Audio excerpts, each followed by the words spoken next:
Good day to everyone. I am Karil Faith Santos, and welcome to the Australian Conference of Economists, and I will be the speaker for today.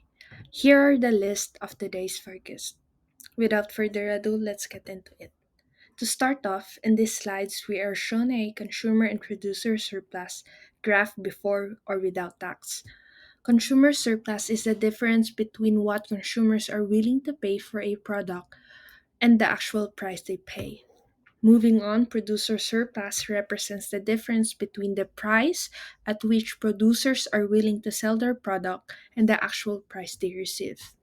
Additionally, an equilibrium refers to the state where the supply and demand for a product are balanced. It is where efficiency occurs. In here, the graph is the same as the one in the previous slide, but including a tax imposed by the government of $1. What are tax and why do we pay it?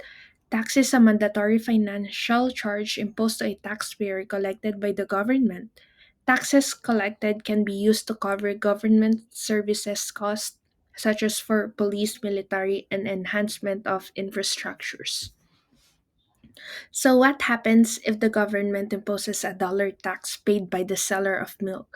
The supply curve have shifted up in which the new supply curve reflects the minimum price producers would need to receive in order to sell their product. It is also important to note that the vertical distance between the supply curves is the tax amount. Without the tax, the equilibrium price is $18 and the equilibrium quantity is 15. Contrastingly, with the tax imposed and a shift have occurred, the new equilibrium price and quantity is now $23 and 11 respectively. Moreover, since there is the tax levied to the producer, they actually only receive $22 as they have to pay a dollar on tax. As we can see on the graph, the shifting and moving of the supply and demand curve have created a deadweight loss represented by the dark area. For a consumer welfare, as the government have implemented the tax, the new market price is higher than the equilibrium tax, and consumer is now paying a higher price with less quantity of product received. The demand has also reduced as an effect of this. Consumer confidence and willingness to spend have reduced as their purchasing power has decreased. On the flip side, the producer welfare, as there is a low demand for their product, it can have severe repercussions for them, leading to reduced in profitability and adjustment to make in adapting to a changing market condition. As this low demand, high price scenario is happening, proactive measures is required to beat this hurdle. Next, for this specific slide, it is presented here the effects of tax on imports, or most commonly known as tariffs, on the demand and supply curve. Now, suppose that the government has implemented a $10 tariff on the products that will be going into this country. A shift in the supply curve would be expected as revealed by the supply with tariff label. Price will increase on the imported goods, making way to the increase in the domestic supply. The supply curve shifts to the left, indicating a decrease in supply in every price level, as the price must now be higher to cover that additional tax. The cost of importing goods will now increase, which also leads for producers to increase their selling price as they now have much more operation costs to cover. As consumers now faces a higher price and reduced quantity available of imported producers, it resulted in the decrease of consumer surplus. Local producers would eventually benefit from this scenario as consumers or businesses would turn to them for the products that they may need. Nonetheless, the product quantity traded would drastically decrease. To encapsulate this, tariffs increase the cost of imported goods, decrease the market supply, and the shift in the market equilibrium, thus resulting in higher prices for consumers, advantages for domestic producers due to less competition, and profit generation for the government. AIs have its pros and cons in the labor market. Its effect is complex and dynamic because of its progressive and transformative effect in the society. It is up to those who uses this technology in maximizing its benefits while also mitigating its negative effects, as one is essential if its benefits outweighs the cost. First, let's dive into using AI in reducing inequality in the labor market. Lower income earner group may experience a rise in their salary, increasing their purchasing power, which will ultimately lead to an increase in demand for product. As we can see on the graph, the supply curve have shifted to the right due to the increase in productivity of the suppliers.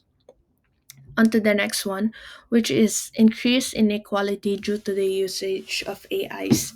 This means that the major share of incomes are mostly distributed in the hands of fewer people, which are the high income earners, whilst the latter's income has become stagnant or eventually decreased. This resulted to the shifting of the demand curve to the left as fewer people can afford to buy goods at each price level.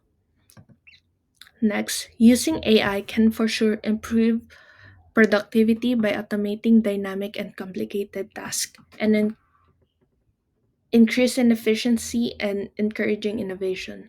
Nonetheless, it also has some weakness in replicating human judgment and creativity, resistance to change, and present security breach and risks.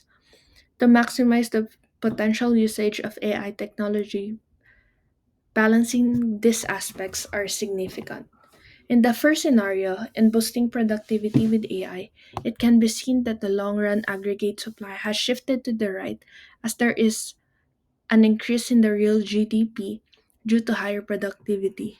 Moreover, in terms of short run aggregate supply, it also shifts to the right as firms has increased their production at each price level.